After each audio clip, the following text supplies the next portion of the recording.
नमस्कार। आप देख रहे हैं नारद संचार समाचार सार, एक ऐसा कार्यक्रम जिसमें हम समाचार पत्रों की मुख्य पृष्ठ पर प्रकाशित खबरों की संक्षिप्त विश्लेषण और उसके व्यापक अर्थ को समझने का प्रयास करते हैं। मित्रों, आज के समाचार पत्रों में कई महत्वपूर्ण संदर्भ सामने आए हैं जो अंतर्राष्ट्रीय परिदृश्य से लेकर राष्ट्रीय सुरक्षा और शासन व्यवस्था तक भारत की दिशा को स्पष्ट करते हैं।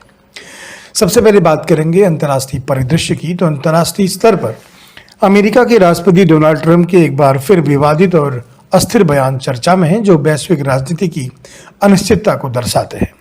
वहीं भारत से जुड़ा एक महत्वपूर्ण समाचार है। वायुसेना द्वारा तेजस लड़ाकू विमानों की उड़ानों पर अस्थायी रोक, जो तकनीकी सतर्कता और सुरक्षा प्राथमिकता का संकेत है।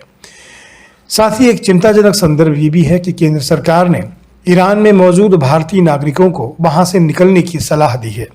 ये बताता है कि वैश्विक परिस्थितियां किस प्रकार संवेदनशील हो रही हैं। राष्ट्रीय परिप्रेक्ष्य में यदि देखें तो पहली बार देश की व्यापक आतंकवाद विरोध नीति जारी होना एक ऐतिहासिक कदम है। यह उसे निरंतरता का हिस्सा प्रतीत होता है जिसमें धारा 370, 3 तलाक जैसे कठिन निर्णयों के बाद अब सुरक्षा ढांचे को और मजबूत करने की दिशा दिखाई देती है।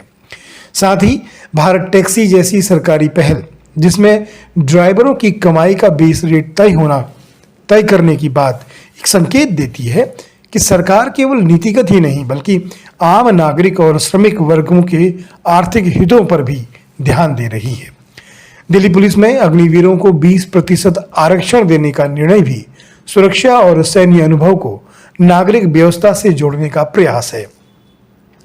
कुल मिलाकर आज के समाचार एक संदेश देते हैं कि सरकार का फोकस केवल विकास नहीं बल्कि सुरक्षा, संरचना और सामाजिक संतुलन तीनों पर है।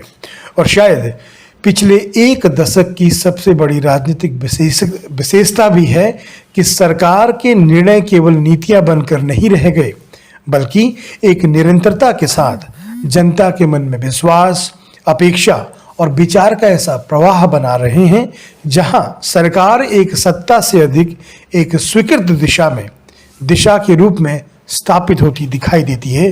यही आज के समाचार पत्रों का सार है।